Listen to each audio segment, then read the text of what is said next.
How did you feel about Aaliyah's death? I was crushed. I didn't believe it. I didn't believe it.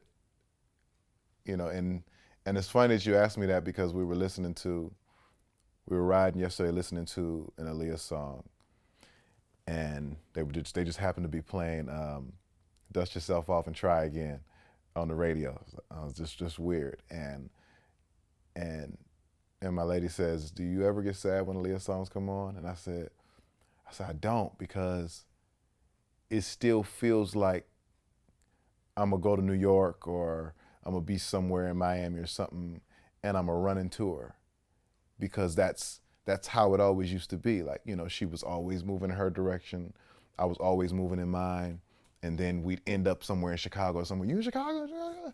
And we'd hang out. You know what I mean? And it just still feels like that. It still feels like one day, I'll be in New York, and I'll be walking down the street and her car will drive by and she'll tank, and I'm like, Leah. And so I don't know. Maybe I haven't accepted, totally what has happened, but I'm still hoping to see her again. Why do you think that so many years after her death that she still has such an impact on people to this day? It's so many things, man. I mean, from an artist standpoint, like, everybody started using the Aaliyah blueprint. You know what I mean? It was, let's find the beautiful girl who can sing and who can dance and who can act. And if you look at it now, that's what most of these female artists are trying to be: the beautiful girl who can sing, who can perform and dance, and who can act, and who has this great, amazing personality. Like, all of these things were Aaliyah organically, and it became the industry standard for record companies to find, women like Aaliyah. You know what I mean? And so I think that her influence carries over, even still to 2016. Like, that's what everybody's looking for. Everybody's looking for the next Aaliyah. When do we get the next Aaliyah? You know what I mean? And as you spoke on Beyonce, like, that's what Beyonce did. Beyonce came in beautiful, singing, dancing, performing, went into acting, and she's been extremely successful at it, extremely. And that, to me, that feels like where Aaliyah was going. Now, you've worked with Drake before, Mm-hmm. and Drake is a huge Aaliyah fan. Mm-hmm. Doesn't Drake actually have an Aaliyah tattoo?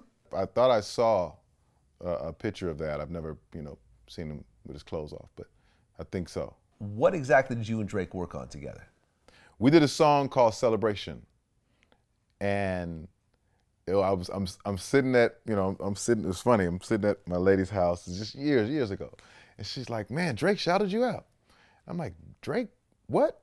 She's like, "Drake, you know Drake?" I was like, "I don't know no Drake. I don't even know what you're talking about." "Drake, the guy, the rapper." I was like, "Who is Drake?" And this is the first mixtape. And she's like, "Drake, you gotta get into Drake. You gotta listen to Drake and tell me what this is." I was like, "All right, let me hear the Drake. Let me hear this Drake that you speak of. Let me hear this." And she's playing me this mixtape, and I'm listening to it. I'm like, this kid is crazy. This is before I even hear the song, where he says my name. And I'm listening, I'm like, bro, this kid is on to something, because it's like this melodic, vibey. I mean, it's everything that I love. You know what I mean? And so when I hear the song, "Sex, Love, Pain, Baby, I Be on That Tank Shit," I was like, "Oh, hey, did he just do that? Did he just shoot a video to that with Kanye? Hey, man." No, I reached out to him. I was like, "Man, I appreciate the shout out, man. You done got me a whole lot more walkthroughs. Thank you so much, man." And he hit me back. He was like, "Man, I'm a big fan. You know what I'm saying? Me and 40 are big fans of yours. If you ever need anything, you know what I mean, let me know. It's whatever." I said, "As a matter of fact, I got this song." And the first song I sent him, he was like, "I like it, but that might not be the one." I was like, okay, no problem. And I had been sitting on this track. It was one of those tracks where I would just sit on my headphones on the balcony in Miami at the Mondrian with the lights, when it would get dark, and just look out into the ocean. And I would just vibe to this track. I couldn't figure out what to write to it. The track was just, I was like, I can't mess this track up. And so I came home one day, and Jay was like, bro, this track is like a celebration. Like, this track feels like it's like a celebration. It's a good moment happening. Like, it just feels, I said, that's it. It's a celebration. It's a celebration. That's it. So we go in, we write this record, and I said, Drake, I think I got the song. I sent him the song. He's like, I love it. I'm on it. So, you know what I'm saying? Like, you know how features go in the rap world. You know what I'm saying? It takes anywhere from, unless you can catch them at the studio, you know what I'm saying? If they're somewhere else and you're somewhere else, it's gonna take you about a good 2-3 months to get the feature. So I'm like, Drake, baby, sent you the record about 2 weeks ago. Hit me back, baby. Let me know, when you knock that out. He hit me back. All right, I got you. Trust me. Hit him about 2 weeks later. Drake, baby, just checking in, seeing you moving, see you popping. Just trying to figure out how we get this verse, baby. He's like, I'm on it, champ. I've been moving. I've been touring. I'm gonna get to it. Hit him about 3 weeks later. Drake, baby, it's getting hot over here, baby. They got the deadlines and everything, man. So he finally he sent the verse in. And the funny thing about Drake that I don't think people realize is that Drake is he's very artist sensitive when it comes to what he's doing for an artist. You know what I mean? Like, in my mind at that time, I'm like, Drake right now is the coldest, from his melody to his rapping to going back and forth.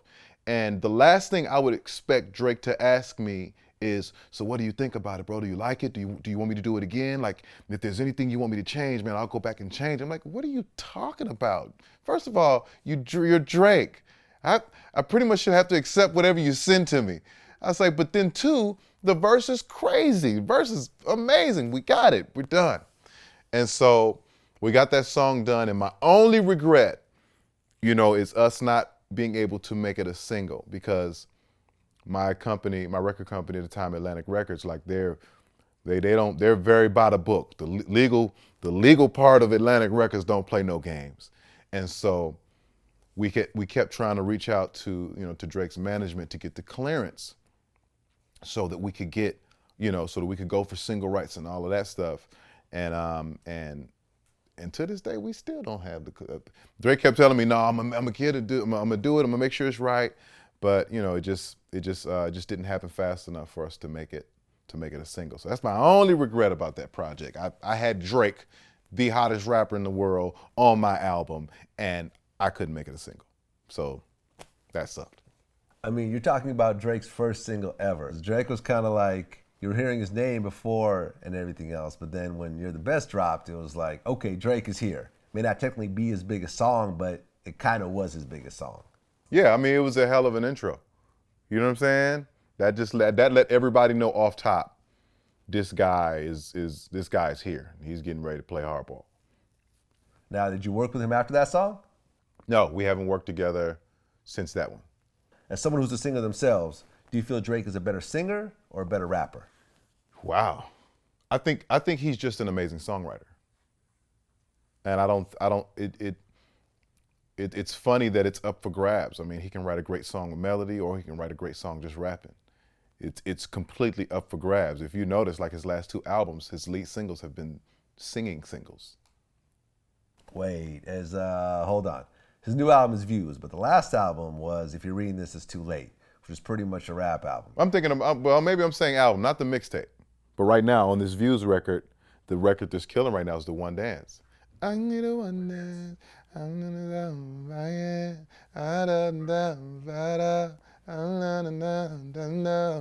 Like, he can do it both ways. You know what I mean? So it's tough to pick one. I think he's doing a good job. Gucci's absolutely the Boogie Man of hip hop. Like, it's just certain individuals, you just know that at any given moment it could go left. Right. Gucci's one of them. T.I.'s one of them. I told y'all that before. I don't know why y'all keep acting like T.I. ain't Gucci level crazy. Maybe T.I. is Gucci level crazy. Gucci might be T.I. level crazy. You mean to tell me that if I walked up to your mother right in front of you and shot her in the face, and then I left the country and you can't get to me, you wouldn't tell the police? Hell no, Where your mama stay at?